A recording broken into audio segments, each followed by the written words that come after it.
मोहतरम नाज़रीन, अस्सलामु अलैकुम वरहमतुल्लाहि वबरकातुह। जैसा कि हम देखते हैं कि रमज़ानुल मुबारक के महीने में मुख्तलिफ़ क़िस्म के प्रोग्राम्स होते हैं, रमज़ान के बाद भी, रमज़ान में भी। मसलन इफ़्तार पार्टीज़, ईद मिलाद पार्टीज़, फ़लाँ और फ़लाँ के नाम से, और मुसलमानों के लिए भी और अपने हमवतन गैर मुस्लिम भाइयों बहनों के लिए भी हम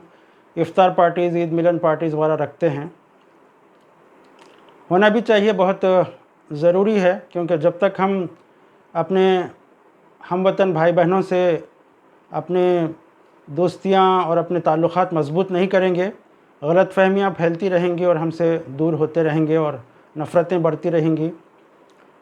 लेकिन एक बात मैं महसूस करता हूँ कि जब हम इस तरह की कोई पार्टियाँ करते हैं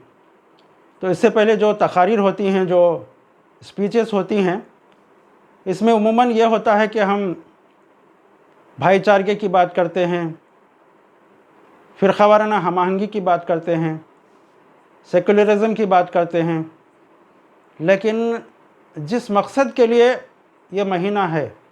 और जिसके शुक्राने के तौर पर, जिस किताब के नुज़ूल के शुक्राने के तौर पर हम ये महीने के अंदर रोज़े रखते हैं, और वो किताब कैसी है, किसके लिए है और उसके अंदर क्या पैगाम है, इस जानिब बड़ा कम ही तवज्जो देते हैं।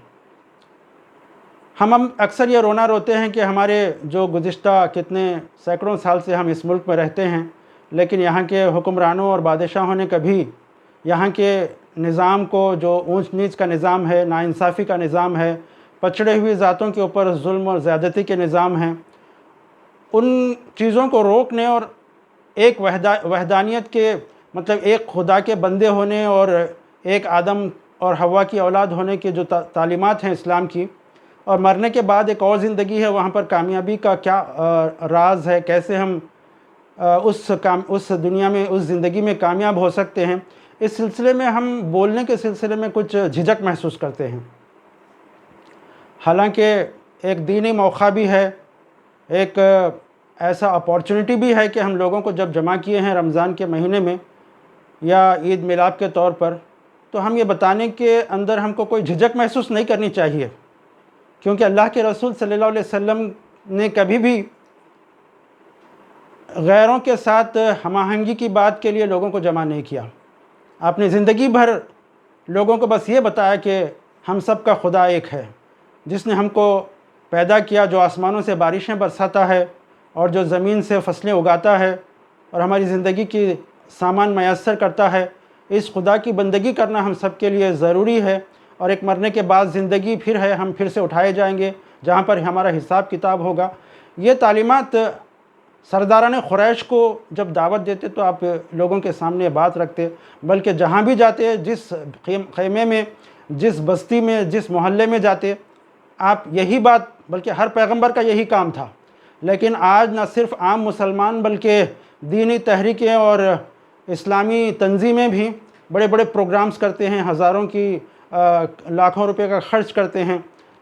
लोगों को जमा करते हैं, लेकिन कोई ख़ास पैगाम हम देने नहीं पाते। हालांकि अगर इस मौके से अगर हम इस्तेमाल करें सही अंदाज़ में, उदू इला सबील रब्बिका बिल हिकमति व मौइज़तिल हसना के तहत, अल्लाह के रसूल सल्लल्लाहु अलैहि वसल्लम की सीरत मुबारका के तहत हम लोगों के सामने, असल बात यह है कि हमारे दिल में तड़प नहीं है, लोगों को आखिरत के अज़ाब से बचाने का जज्बा और उनके सामने दीनी तालीमात रखने का हौसला और हिम्मत नहीं है। हालांकि अगर हम चाहते तो ये ज़रूर कर सकते, लेकिन हम एक ऐसे आसान से रास्ते के तलाश में रहते हैं कि जहाँ पर बाग़बान भी खुश रहे, राज़ी रहे, सयाद भी। इसी तरह हम कोई ख़तरा मोल लेना नहीं चाहते। हम ये समझते हैं कि लोगों के सामने अगर ऐसी बातें रखेंगे तो शायद लोग नाराज़ हो जाएंगे। हालांकि ऐसी बात बिल्कुल नहीं है। हिंदुस्तान के पूरे हमवतन, हमारे जो गैर मुस्लिम भाई बहन हैं, सब के सब फ़िरक़ावाराना ज़हन नहीं रखते, बल्कि बहुत 80% से ज़्यादा लोग ऐसे हैं जो अच्छी बातों को सुनना चाहते हैं। मैंने ख़ुद जब कभी अपने महल्ले वालों को, अपने बस्ती वालों को, गैर मुस्लिम भाई बहनों को मैंने जमा किया, जब उनके सामने अल्लाह की और आखिरत की ज़िंदगी के बारे में बताया और यहाँ के जो अखलाक़ी ख़राबियों को दूर करने के सिलसिले में शराब नोशी है और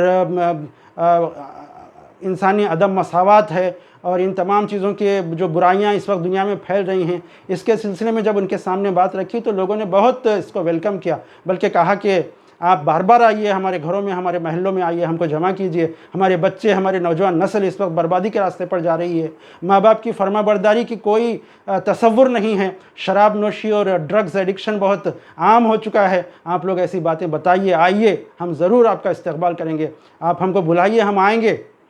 تو یہ بات ہم کو ذہن نشین رکھنی چاہیے۔ ہم ایک ایسی امت ہیں جو آخری امت ہیں، اور ہمارا کام یہ ہے کہ ہم ادعو الی سبیل ربک بالحکمت کے فریضہ ہم کو انجام دینا ہے۔ اگر ہم یہ نہیں کریں گے تو ہزاروں روپے خرچ کر کے لوگوں کو بلائیں اور ہم فرقہ وارانہ ہم آہنگی اور بھائی چارگی کی بات کریں گے، کب تک ہم اس طرح سے بھیک مانگتے رہیں گے کہ ہم کو بچائیے، ہماری نفرتوں سے بچائیے، ہم کو نفرت کے ذریعے سے دور مت کیجیے؟ یہ کب تک ہم اپنے لوگوں کے اپنی زندگی اور اپنی معیشت کے سلسلے میں بھیک مانگتے رہیں گے؟ ہم کو